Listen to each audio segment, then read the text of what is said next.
Ciao amici, cominciamo il test di autonomia. Ho appena fatto il pieno, il motore ha percorso circa 1200 km, quindi con temperatura esterna di circa 20 gradi comincio il test di autonomia del Kymco Agility 300.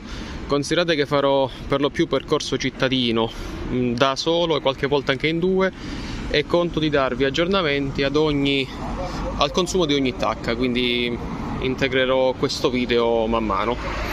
Ciao amici, a 100 km tondi tondi si è spenta la prima tacca del livello benzina, quindi credo che non sia proporzionato il numero di chilometri al numero di tacche, quindi non penso di fare 100 km pure con le altre tacche.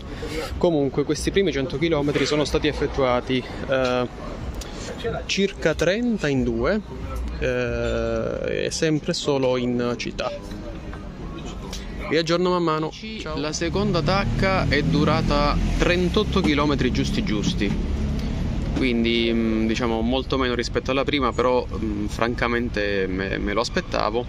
In questo caso il tragitto è stato per lo più da solo, quindi direi 15% in due, il resto da solo.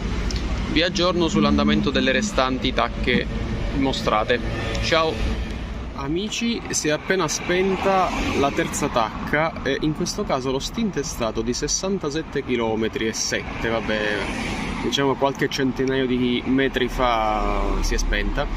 In questo caso ho viaggiato sempre da solo, ma rispetto all'andatura classica che vi ho mostrato nell'altro video che trovate sul canale, quindi un'andatura in cui sostanzialmente vado sempre a punta, in questo stint ho fatto la prova di sparo, quindi la prova 0-100 che trovate sempre nei miei video, quindi diciamo che rispetto al solito ho sgasato un po' di più.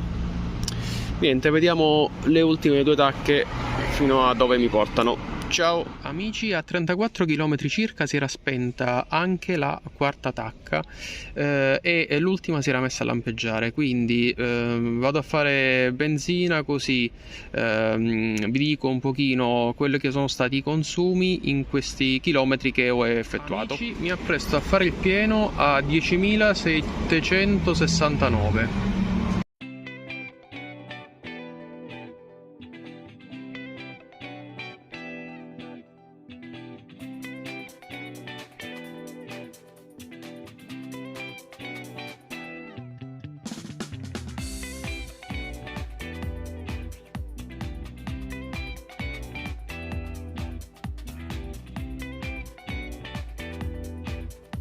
Amici, forse mi aspettavo un consumo leggermente superiore rispetto ai 24,4 km al litro che ho registrato. Sarà forse per via delle sgasate che ho fatto nel test dello sparo, però mi aspettavo di riuscire ad arrivare non dico a 30 ma quasi. Ad ogni modo, se avete dubbi, suggerimenti o altro lasciatemeli nei commenti e vi risponderò appena possibile. Ciao a tutti!